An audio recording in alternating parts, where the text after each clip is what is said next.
بسم الله الرحمن الرحيم نحمده ونصلي ونسلم على رسوله الكريم وعلى آله الطيبين وأصحابه الطاهرين أما بعد.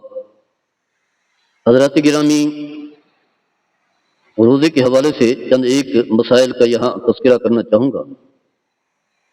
کچھ لوگوں کو سانس کی بیماری ہوتی ہے اور وہ انہیلر جو ہے استعمال کرتے ہیں. تو انہیلر استعمال کیونکہ یہ بھی دوائی ہے، اس سے جو ہے روزہ فاسد ہو جاتا ہے. روزے کی حالت میں اس کا استعمال جو ہے کسی صورت میں جائز نہیں ہے.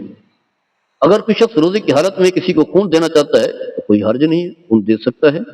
بلڈ جو ہے وہ کسی کو دیا جا سکتا ہے اور روزے میں کوئی فرق نہیں آتا. وضو تو خیر ٹوٹ جاتا ہے لیکن روزے میں کسی قسم کا کوئی فرق نہیں آتا.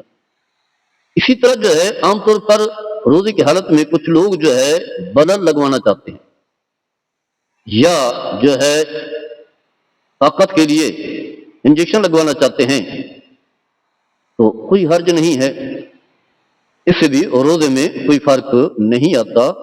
بلڈ بھی لے سکتے ہیں، اسی طرح جو ہے وہ انجیکشن بھی لگوا سکتے ہیں، چاہے وہ مسل میں ہو چاہے وہ رگ میں ہو، کہیں بھی ہو. اس کی وجہ یہ ہے کہ معدے تک پہنچنے والے کی جو راستے ہیں ان کے ذریعے سے اندر کوئی چیز نہ پہنچے.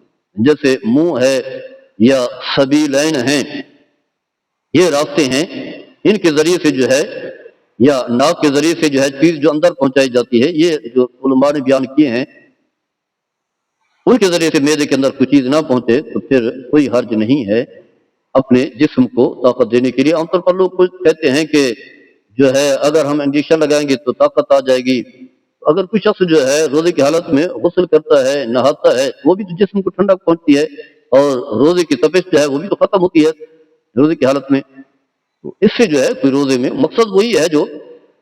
اس کے علاوہ اگر کسی شخص کو جو ہے بواسیر کی بیماری ہے تو مخصوص وضو کے اندر جو ہے اگر جو ہے وہ دوائی رکھتا ہے تو اس سے جو ہے روزہ فاسد ہو جائے گا، کیونکہ وہی جو مخصوص اعضاء ہیں، مخصوص جو راستے ہیں معدے تک پہنچنے کے، چاہے وہ کوئی چیز بھی دوائی ہو یا خوراک ہو، کوئی چیز بھی پہنچائی جائے تو اس سے روزہ جو ہے فاسد ہو جاتا ہے.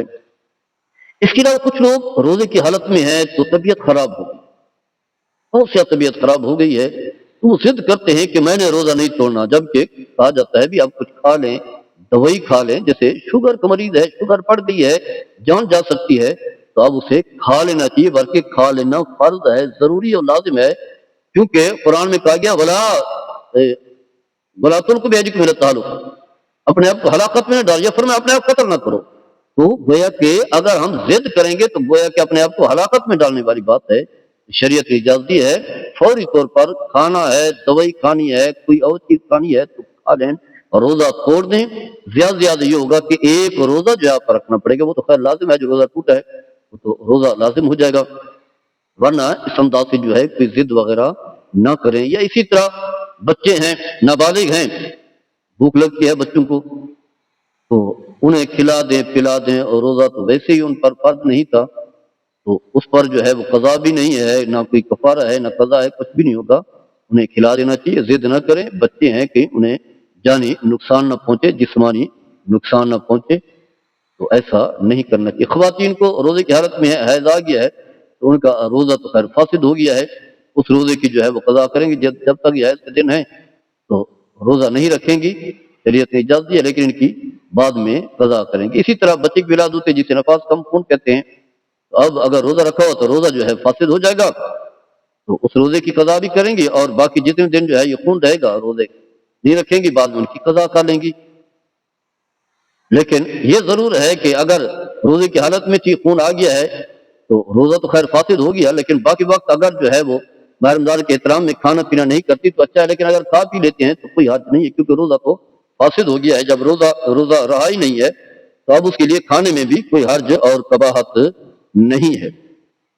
اگر کوئی شخص سفر میں جانا چاہتا ہے، آج کل سفر آسان ہے، کوئی مشکل نہیں ہے، تو روزہ نہ بھی رکھے تو کوئی حرج نہیں ہے اور اس پر جو ہے کوئی سختی نہیں کرنی چاہیے.